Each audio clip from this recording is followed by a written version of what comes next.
Hey everyone, and welcome back to the Sober Truth Podcast. As always, I want to thank you for tuning in and invite you to check out the Sober Truth Project YouTube channel for more content on recovery, life, and faith. Today on our show, we have Tommy Phillips.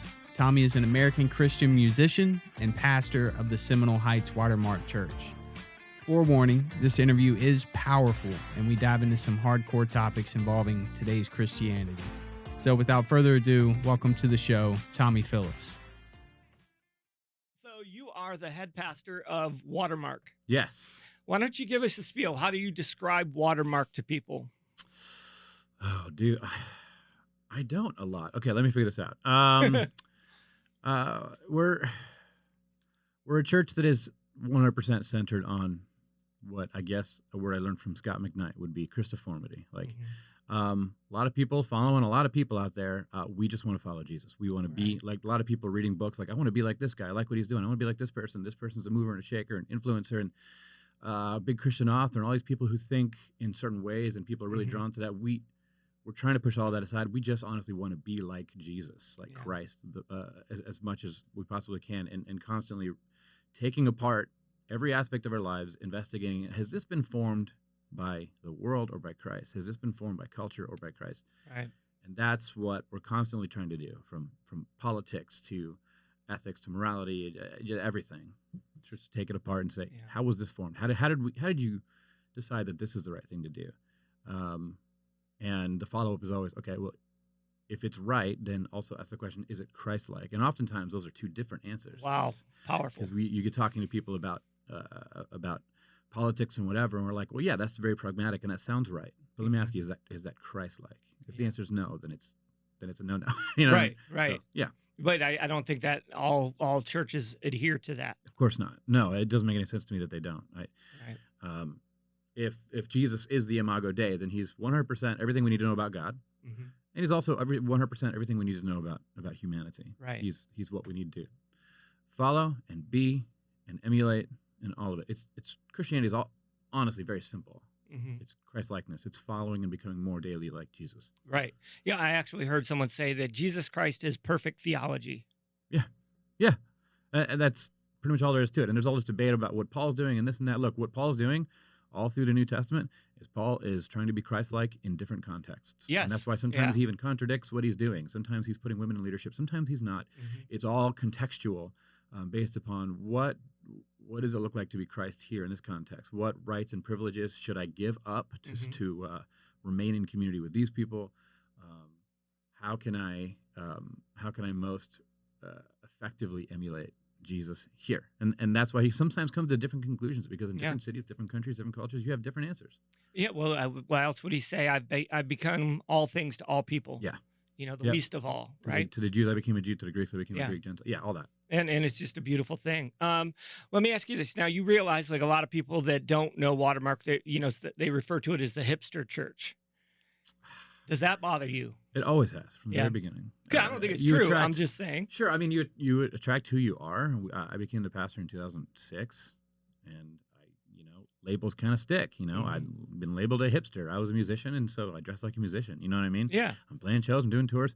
And so you attract people who are like you. A lot of the people that helped start the church were also musicians in bands, and we write music together. And musicians tend to, I guess, be a little eccentric with the way that they dress and stuff, but that's not our identity at all. Sure. That's appearance. So like we've drawn people in that maybe get that from other churches. They go in and like, oh, well, you're a hipster. And like the second you start labeling people, they push back against it. Like, that's not my identity. Right. And they end up with us. So, or you see somebody try to push back so hard that they become inauthentic in who they are. Yeah. Where it's like it's almost like you can't do both. It's like, okay, maybe you want to call us this, and if I push back too hard, then it's not going to be real, and you're going to be able to tell it's inauthentic. So just the heck with it. This is who we are. Yeah, sometimes people are I have a lot of tattoos. And so I have people say every guy in TI is going to have tattoos, right? Well, actually, Cole, who's sitting right there, has 0 tattoos. Good for you. And adheres to get 0 when he's here. But it's like, does every TI guy come in and get tattoos? It's like, no, I don't have a tattoo class, So, but Christians get very wrapped up with external appearance for no reason. Right. So That is a funny way to put it. yeah, I have some deep topics I want to go into, yeah, but actually, like, I want to jump into the music because I've always been a huge fan of your music. awesome. And why don't you just tell us, a little bit about your music history and where you're at now with music?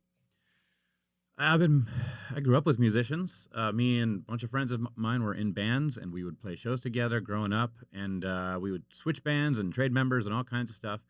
At some point, geez, I mean, there's been so many different renditions of like what I do. I was in a sort of a British shoegaze band called Mullane years ago, and they kind of merged with this sort of hardcore band called Maylene and the Sons of Disaster, and that's when I sort of took a step back because I don't know, I'm just not playing that kind of stuff, and started doing sort of writing worship, sort of folk music, and then got picked up by a label in Nashville for that. So I started doing that, and then I started doing that while I was pastoring as well, because those two things kind of went together. I wrote the music for the church that we did, and that music kind of grew and changed and evolved into sort of a southern dirty South rock and roll kind of thing, and then now it's in sort of this different phase where it's a little more pop influence with it. So I'm writing more stuff right now, and may record it, may not. Who knows? Yeah. Would it be out under Preston Phillips? Yeah, it's Preston Phillips. It is my grandfather's name, and it's my middle name, and so it's my son's name as well. So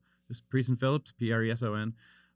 We have 5 records right now, and we don't do a lot of shows in America unless it's like a festival or something. But every few years we go to Germany and play and travel around Germany and France, Brussels, and yeah, we sell a lot for some reason. Sell a lot of records in Germany for no apparent reason. I have no idea why. Really? Yeah. I'm huge in Germany. Like David Hassel. No. David Hasselhoff. That's exactly it, right? Yeah, it was weird. It was very surprising when we got there. If you're a superstar in another country, does it actually count? No, I don't think it does. It doesn't count in this country. Because it's an accident. Yeah, it's like, I am huge elsewhere, but what am I here? Nothing. I'm just Pastor Tommy. Pastor Tommy, and that's good enough. Yeah. How long have you been pastoring? Oh, man. So I've been at Watermark for 18 years. What? I didn't know that. 2003, 17, 18. Yeah, 2003 was when I started. Wow. They brought me on as the worship pastor and sort of associate pastor, did that, and then I became lead pastor in 2006 or 7. I don't really remember. So yeah, it's kind of a cool story how you got your building. Oh yeah, like we had outgrown our space. We were in the Springs Theater over off Nebraska, down by the river. And that's actually the first time I came and spoke at your church. That's right, you did. Yeah. I remember that. Yeah, way back. And we were outgrowing that space. When I became pastor, we had like 30 people. After a few years, we hit like 85 or so, and we're like, okay, everyone's starting to have kids. None of us had kids. Everyone started getting married and having babies, and we're like, oh no, now we're in trouble. So I was friends with the pastor over on Central Avenue Baptist Church, is what it was called. Little old Calvinist man. I would talk to him all the time about all kinds of stuff. Fascinating guy. And then he died one day. And they were going to sell the building. Complications were happening, and they had it on the market for like 1.3 million, something like that. And I was like, we can afford $1,800 a month, and that means over 30 or more. It's maybe $500,000. And so I wrote him a big letter. I'm like, they're going to tear your building down. They're going to get your money. You're going to get the money, but you're shutting down, so you can't do anything with the money. Unless you give it to somebody else. And then they're going to tear your building down and put more houses here. And there's one less church building in the middle of Seminole Heights because they just tore another one down too. Yep, so, I saw that. And I was like, we don't have the money that you can get for this place, and you know that. But we want to teach our kids the Bible. We want to teach them to follow Jesus. We want to baptize people and disciple people and sing worship music. And so we got $500,000.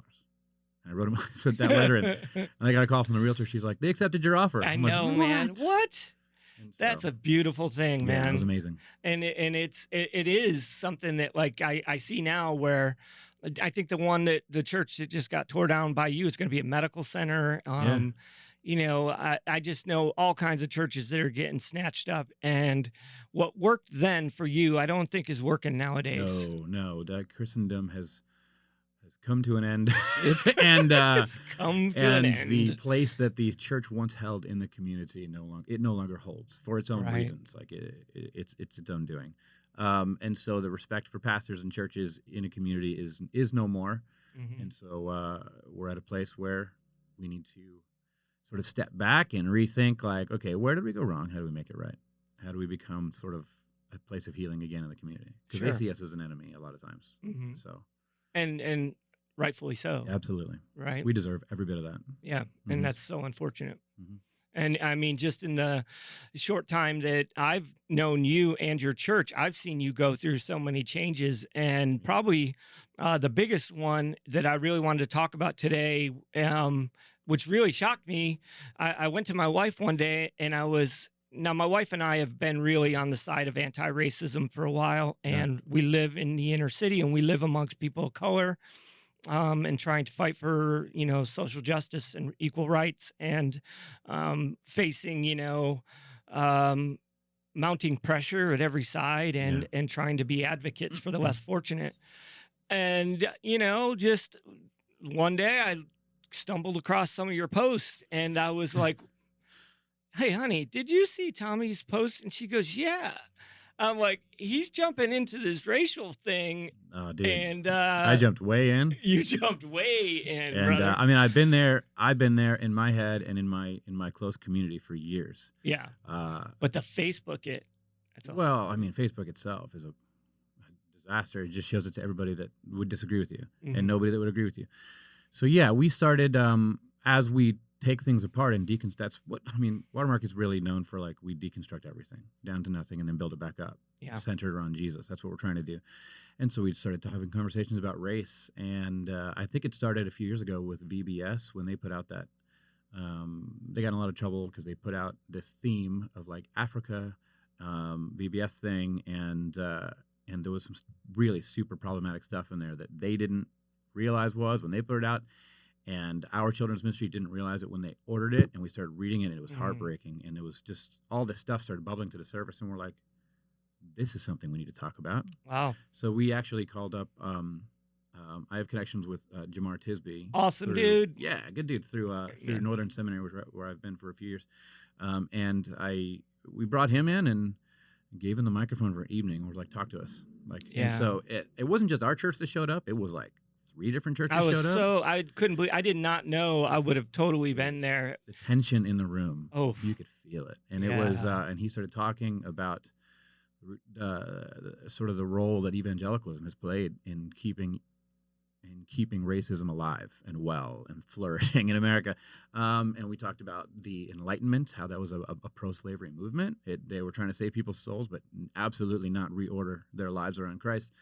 All kinds of things. And then we had a question and answer time, and that's where things started getting a little wild. And we had, we're filtering through the questions as they come in, because there was some really racist questions, things being framed in terrible lights. And so then we realized, like, oh, we have a lot more work to do. Mhm. And so that right there was a kickoff for us for, like, well, let's get serious. Let's start talking about it. And we probably lost 30 or 40 people because of that one gathering. Because not everyone wants to talk about a lot of things we want to talk about.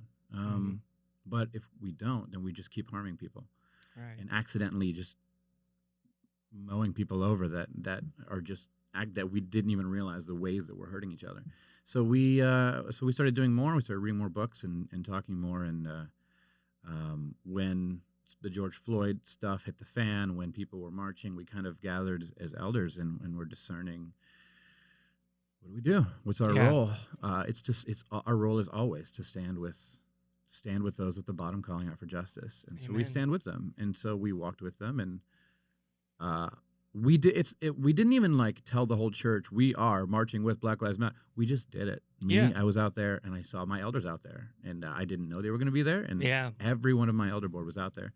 And then it was really beautiful as far as I could see, but there's people on the other side in the church who got very upset, and it caused a lot of ruckus. And then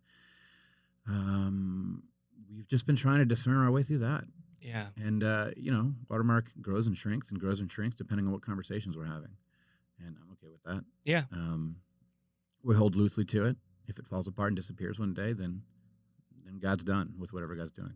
So you've known Jamar for a while? I took a class at Northern Seminary in Chicago, and he was the main text. Like, his book was one of the main texts, and we were discussing. Was it The Color of Compromise? Yeah, that, and we read Dr. Cornel West's Prophecy Deliverance, and we read a few other things. And sort of, I followed him on Twitter, started commenting, talking back and forth, and sort of built up a friendship there. And when I invited him out, he was like, sure, yeah. And then after that conversation, we had some interesting stuff happen where we had decided, sort of as a governing board, which is a mixture of like the elder board and all the other representatives from the church. We decided to enact some forms of reparations, as in like we decided to only, work with vendors, if it's donuts, coffee, whatever, who are people of color, Right. Black-owned businesses, Latino-owned businesses. And so we started making some of these changes. We started hiring, we have a cleaning crew. We wanted to make sure that we were hiring more minorities, so we weren't like driving people out of our neighborhood, which has become predominantly white, even though when we moved in, it was not. And so we did some of that stuff. We also partnered with a friend, one of our sister churches called New Millennium. They were way behind on rent, and the pandemic was just destroying them. Oh, wow. And we're like, well, move on in, So we give them our building as well. They move in. They come in after us on, like, right on Sunday mornings. They come in and have their service, and we don't charge them anything. Like, it is our sort of helping them get back on their feet and get out of debt and move forward and build what God has for them to build. But what's actually happened is we've struck up this amazing partnership where we're now like once a month doing services together. That's amazing. We're doing a baptism service together in a few weeks and baptize their people. We're going to baptize our people, and we're going to share a meal together. People from both churches coming together to cook meals for the whole group. We started doing once a month picnics sort of on our church property on Sunday after church together. It's really become awesome. Yeah. So we're looking for more stuff like that. We have plans one day I want to do a Spanish church in the evening and stuff like that. So all that. It's really amazing how I think we don't know what we don't know, but the true ignorance comes in us not being able to realize that. Yeah. And we don't know other people, and as simple as that may sound, it doesn't happen. And Yeah. so when I don't know other people, then it's easy for me to sit here and believe the headlines when it's negative about them, or Yeah. believe everything's okay. But it's like when you're in relationship with people that are the one that's the subject of the discrimination, you start to see a whole new side. Yeah. And if you don't see a whole new side, then I don't know how you can proclaim Jesus. You can't. And one of the big problems is ideology and antagonism. Everyone has their sort of form and ideology. There's an in-group they want to be a part of, and they want to be accepted and cheered on by that in-group on either side. And the way we tend to do it is through antagonism. We just put up a sign that says, I was at Disney like a week ago, and I was walked by this old man who was wearing a shirt, and in giant letters, a shirt. What did it say? It said white, evangelical, straight, Christian, Republican. Yeah. It just had all of the things that he wants you to know about him before you ever talk to him. Antagonism. It's just 100% like, just so you know, this is who I am. But that's not who you are. Right. The fact that you think that that's who you are, that is something that we're here to deconstruct and take apart. The best way to bring about the healing that needs to happen in light of just the disaster that we see around us is to learn to throw away your antagonisms. Don't paint a picture of yourself, who you are to this person, before you enter into a relationship with them. Look people in the eye, understand you are the image of God. You have a role to play in this world. I have a role to play in this world. Enter into relationship with them, and then you can be able to see, like, oh, here's the problems. You enter into people's lives. Typically, we enter in with power. I'm a white man. I'm 6'2". There's all these ways that I have power that the world sort of sees, and I do have a little bit of money here and there, and I walk into a space and I'm like, well, all these people need my help, and these homeless people or these ostracized people, and we move in and just try to I can help you. I'm the white savior, and we move in and we try to take care of them, but we're assuming what they need. We are, again, exercising power over them by simply thinking, I know exactly what they need. They need to be like me. Well, they don't. Maybe you actually need to be more like them. Right. And there's all kinds of ways that you both need to change, and neither of you will see it unless you enter into a relationship. Throw away the power, sit with them, get to know them, let them buy you a meal or cook you a meal, spend time, let them enter into their house, and then you will begin to see what their actual needs are and whether or not you can even meet them. Yeah. Perhaps you might find that you have needs that they can meet, and these relationships transform people. Absolutely. So instead of churches tend to just separate ourselves based upon ideologies, and these kind of people aren't welcome, and these kind of people aren't welcome, and they can't become members. Instead, set the table, invite everyone to the table, enter into a relationship, and allow yourself to be transformed. Yeah. That's how you do it. Amen.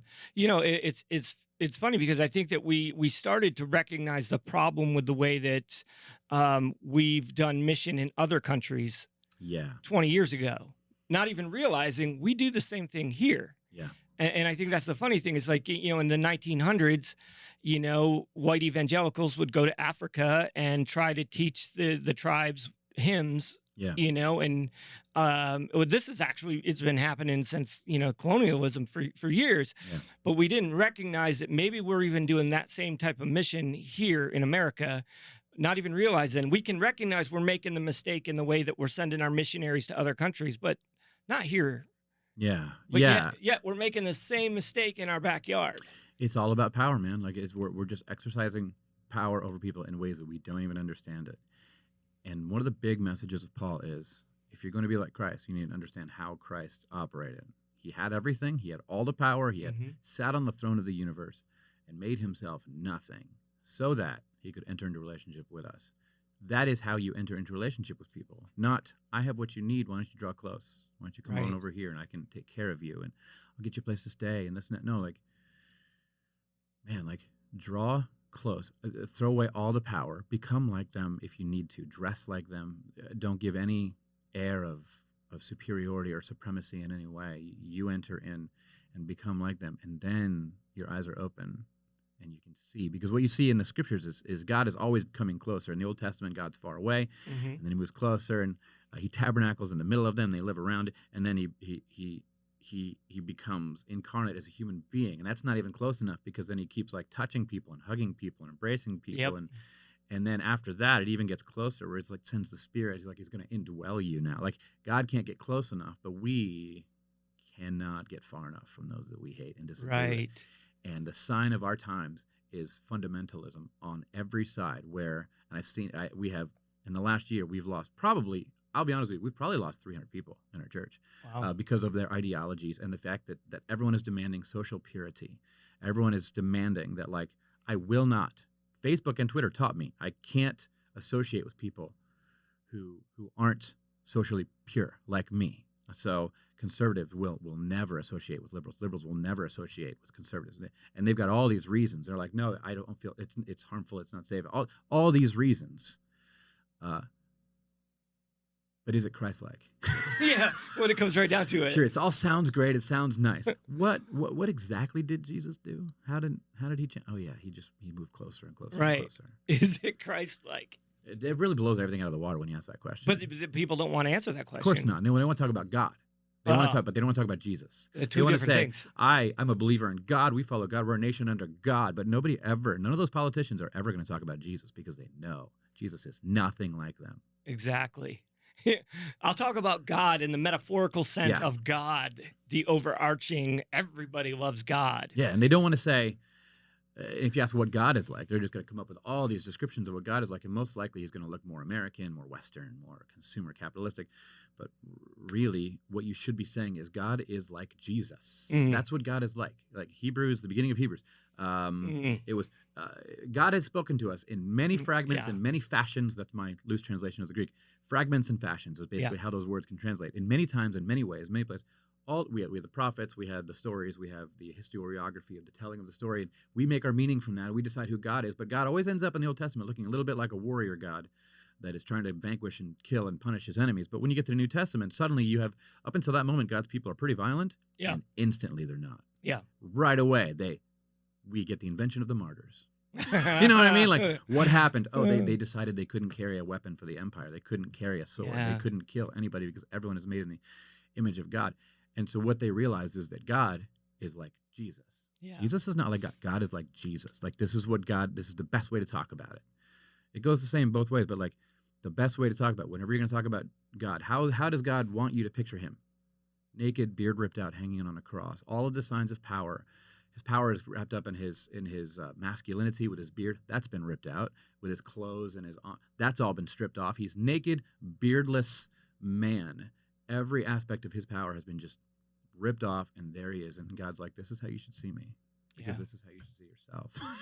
Well, who wants to see themselves like that? Zero people, especially not Americans. Zero people. I don't want to either. No, I don't think anybody wants to, but it's an understanding that that is what the call It is. is the call. It is the call. And it's so funny. I did not even know we were going to talk about this specifically. And this is literally what I've been teaching the men in the initiative over the last few weeks, where, I stepped away from leading the organization for a couple of years, and I'm back, leading it more formally than I had been. And, all of a sudden one day I just had this revelation that I haven't actually taught them about the person of Jesus. Yeah. And so literally the last few weeks, it's like, I just want you to understand Jesus, know him, and not worry about God and all these other things. And I actually last week said the Old Testament has a bunch of crazy crap going on. Forget all that, because when Jesus comes, it all changes. I just say they didn't know what we know.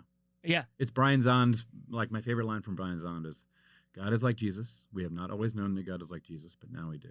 Yep. Now we do. That settles the whole, that's a lens through which to read the Bible. That is incredibly helpful. But you don't hear that. No, because everyone wants God to be more like Joshua.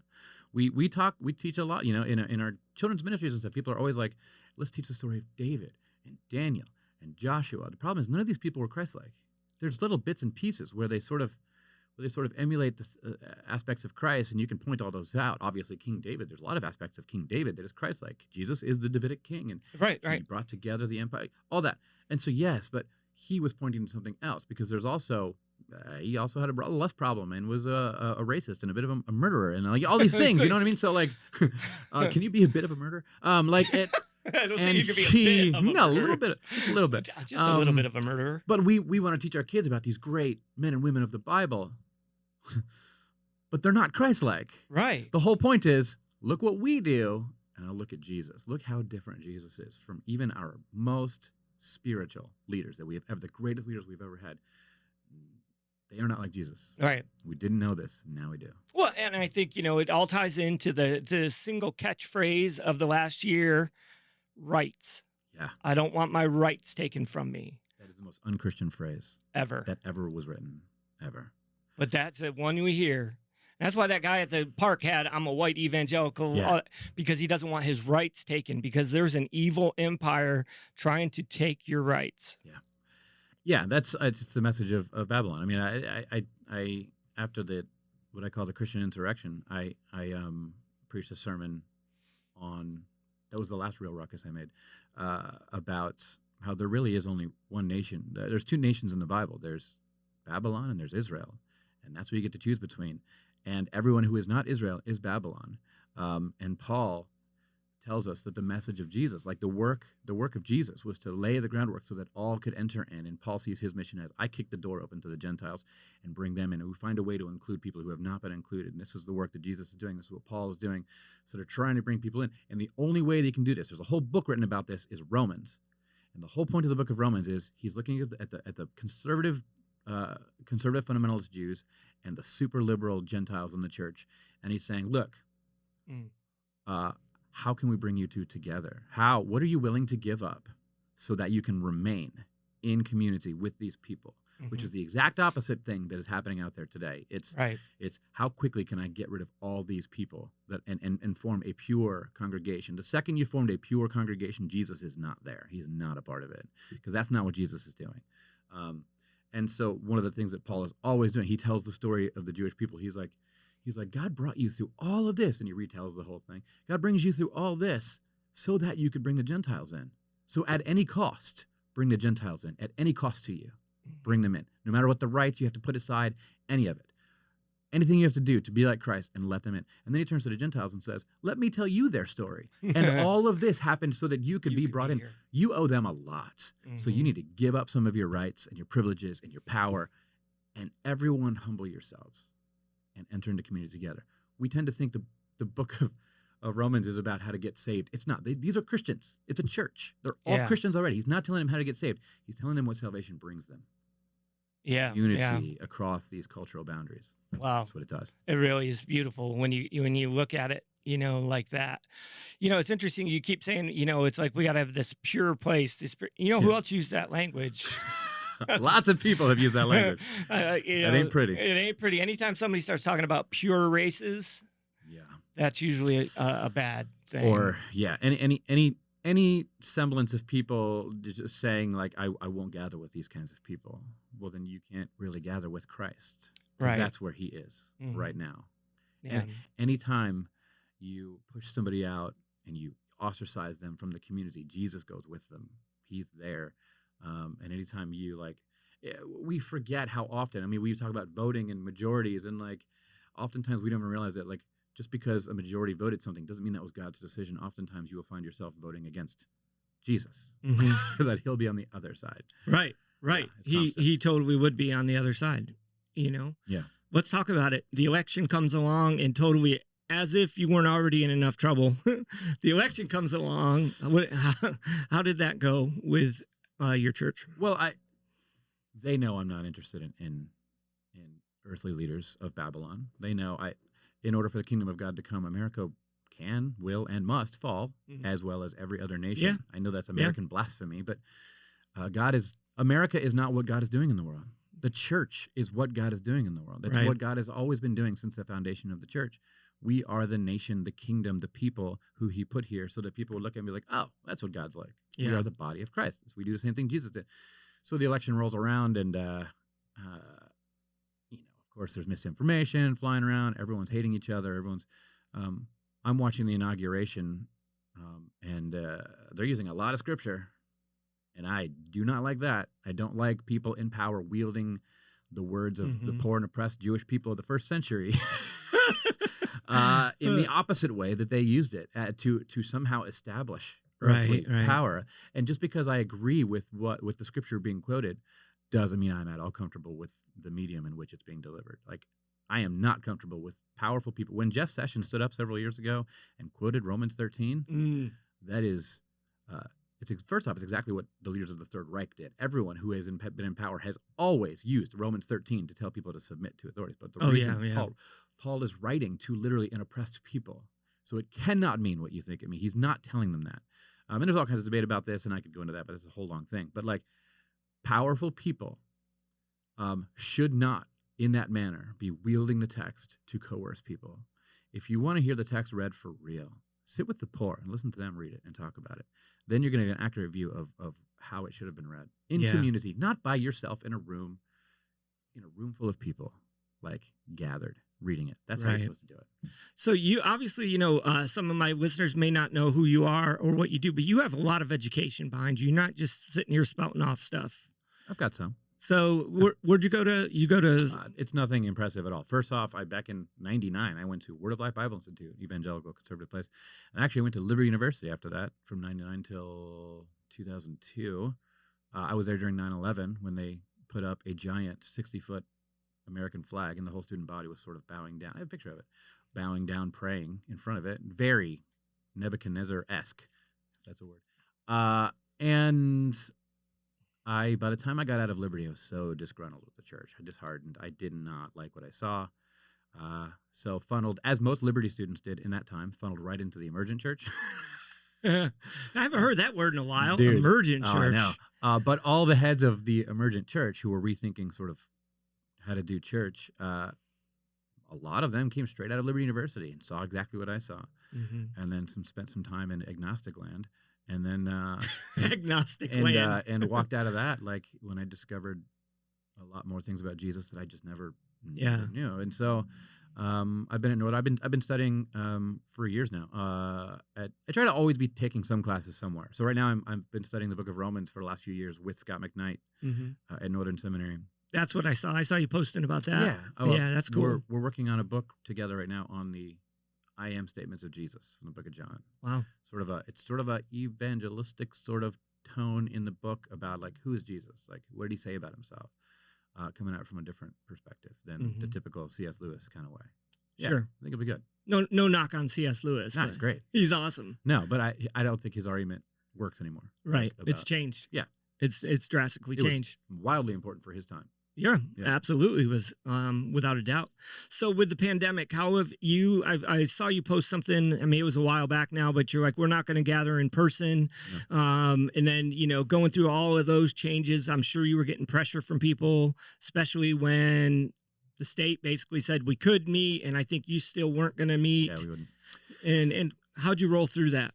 So we shut down March, like everyone did. We never reopened until January, Mhm. and that was a huge point of tension with a lot of people. How so? Because a lot of people wanted to keep meeting. Mm. The ideology kicked in real fast, Yeah. all over the place. Where whatever people were seeing, the AI algorithm in these social media sites is profoundly good at radicalizing people very quickly, very rapidly, showing them things they never would have stumbled upon on their own, um, changing their habits in order to extract money from them, so that they can sell you things, so they can sell you memberships to conservative or liberal, this and that.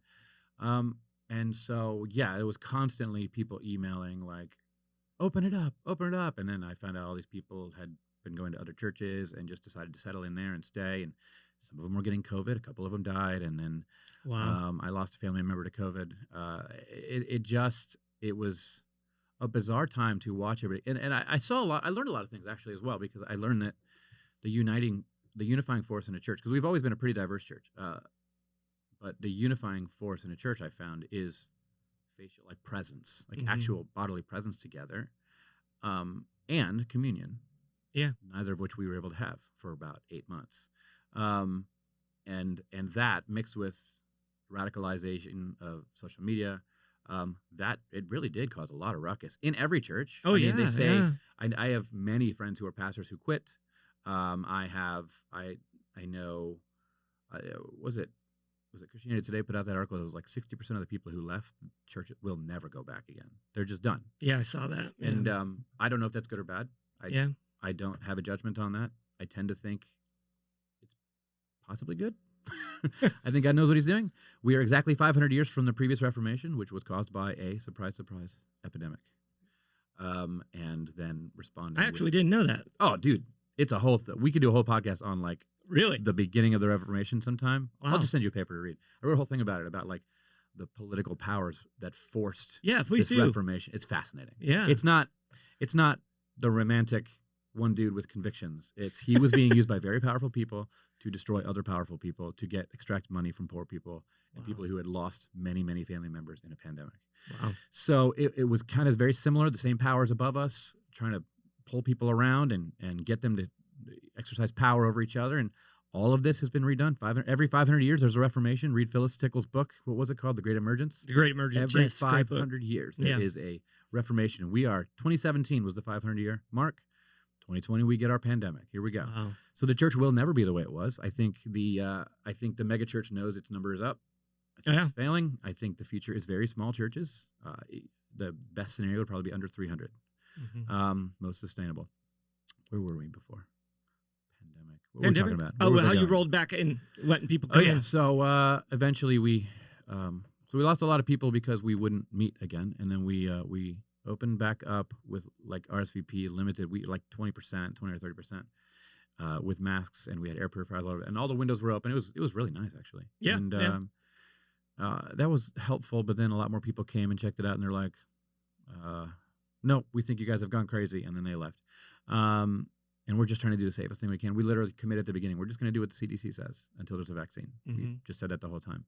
Once the vaccine came out, encouraged everyone to get vaccinated. And about a month later, we just said, okay, we're going to keep masks, but we're going to let everybody back in. And so we've been meeting since what? Fully open since, I think, July, with masks still. And it's going. We've taken in a lot of strays from other churches that were not happy with the lack of care of life. And so we have all these new people now we're getting to know and beginning to sort of disciple and talk to about what it means to follow Jesus with us. That's cool. So it's been a long, wild ride. Of course, there's things I could look back and say, I could have done that different, should have done that different, but I think everything happened because that's what God was doing.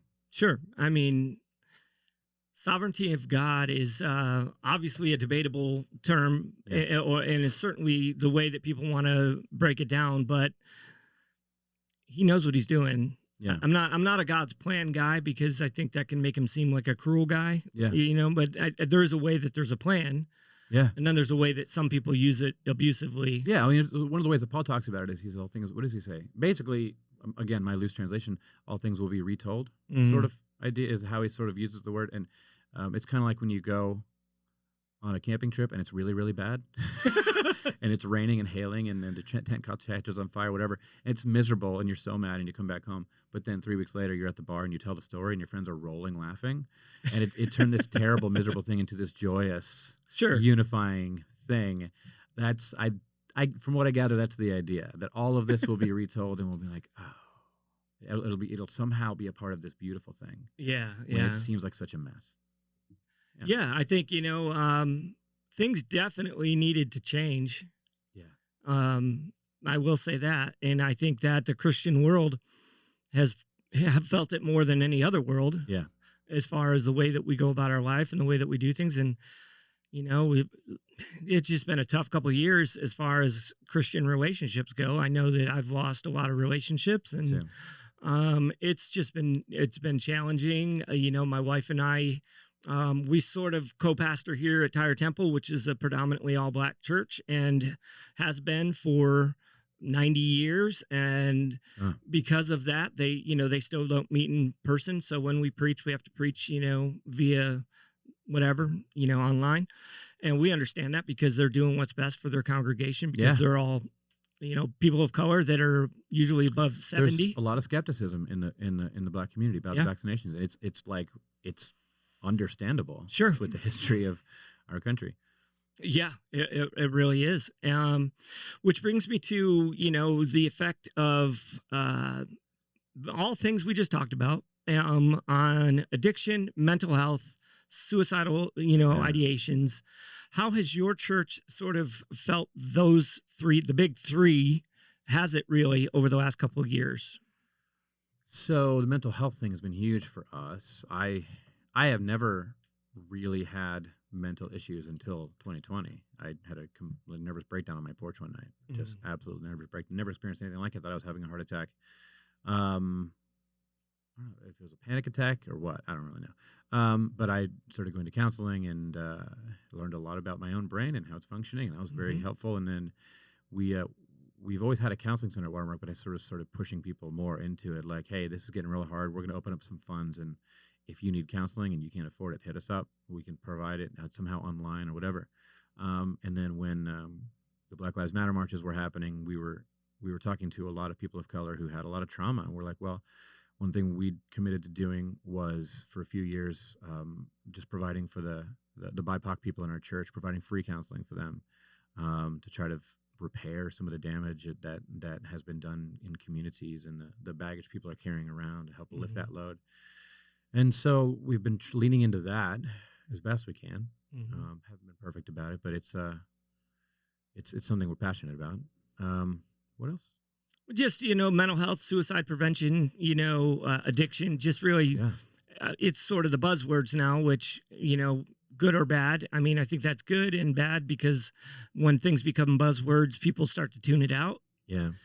Or, they just, hey, that's not me and tune it out even more. But it is really affecting lives everywhere. And,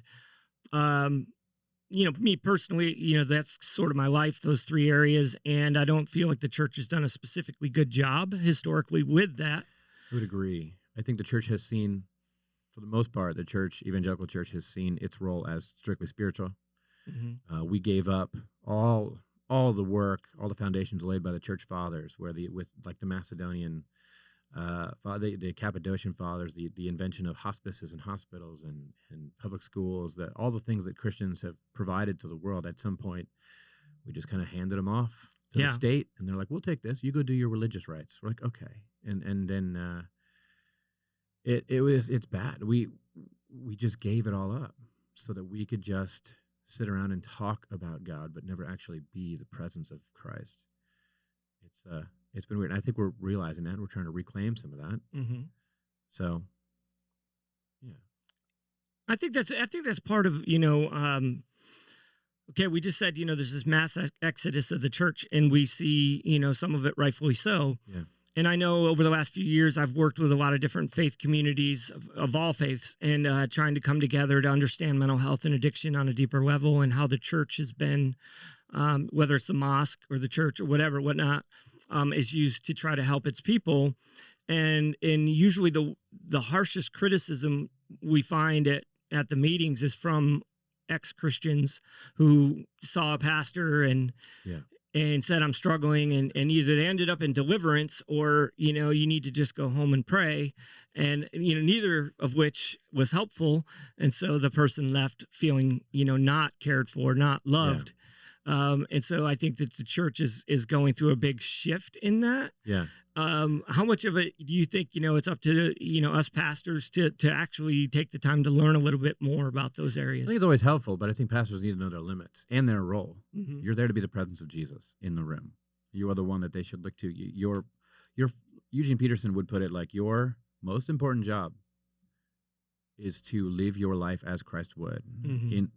in view of other people. That's your role as the pastor, and part of that would be understanding that um, your limitations as a pastor. You're not a counselor. You're not a psychotherapist. You're not a doctor of any kind. You're not a when it comes to pandemic stuff. You are not a virologist. You are not a virologist. You're not a Afghan war specialist. Like everyone now has become an expert on everything, and I think this is the gift that modern pastors have given us. The desire to be the guru of all things and have all the right opinions on everything. I will be honest and say I don't know anything about suicide prevention, but I know people that do. You know what I mean? So I don't know anything about eating disorders, or I'm really good at helping you read the Bible and helping you understand who Jesus is. But there's all kinds of stuff where I would have to submit to you and say, what do you think? How can we find out together? The pastor's unwillingness to submit to other people is a very telling sign. Yeah. Well, yeah, very much so. So let's kind of go out on this big question. What do you think the future of the church is in America? Small, predominantly less than, I think it's going to end up less than 200 people per church, hopefully less than 100 people per church. I think it'll be sustainable. I think it will be a lot more. Honestly, I think the Anabaptist movement is going to take off because of what everyone is seeing with sort of, I don't know how familiar people are with Kuyperian views of government and all kinds of stuff. Probably not very. The ways Luther's two kingdom theology to that we can somehow rule, even Augustine, that we can somehow rule for Jesus in this place. We can't. Jesus rules. We are the church. We don't rule their kingdoms. We rule. We co-rule with Christ here in this space. And so I think the future of the church, I think it will be much more Anabaptist. I think. Could you explain Anabaptist to all those that don't know what it is? Okay, so when the Reformation happened, there was Luther. Makes these big arguments why the church should be able to throw off the rule of the Catholic Church, the people in power who had merged with the empires of the world and now rule over everything. And Luther's big argument is that because of the work of Jesus, the way we understand the gospel, your authority is not over us. We can directly approach the throne. And so the Catholic Church, excommunicates and all this, and he starts this other movement rises up. But at the same time, there's other people reading his writings. Menno Simmons, you have these other people, you have these poor peasants who catch wind that there's something happening. Some of their scholars begin to read these writings and they realize that the same thing that throws his powers off of him releases us from the powers over us. Right. The problem is that's Luther and his people who are in power. Right. And so there rises up this movement because in the ancient, 500 years ago, the way you joined an empire was you were baptized into that empire. That's why Luther and Calvin never did invitations. They didn't invite people forward to pray the prayer. They baptized babies. That's how you became a Christian. And not only would you become a Christian when you baptized, you also became a citizen of Germany or Switzerland or whatever country you went. That's how you became a citizen. And so the Anabaptists are like, no. That's how you enter into the church. That's not how you become a member of earthly kingdoms. And so they stopped baptizing their babies and they let people make a choice. Okay. Anna means again, baptized again. So suddenly there's head of Germany comes in. He's like, who are all these people who have not baptized their kids into the membership in Germany?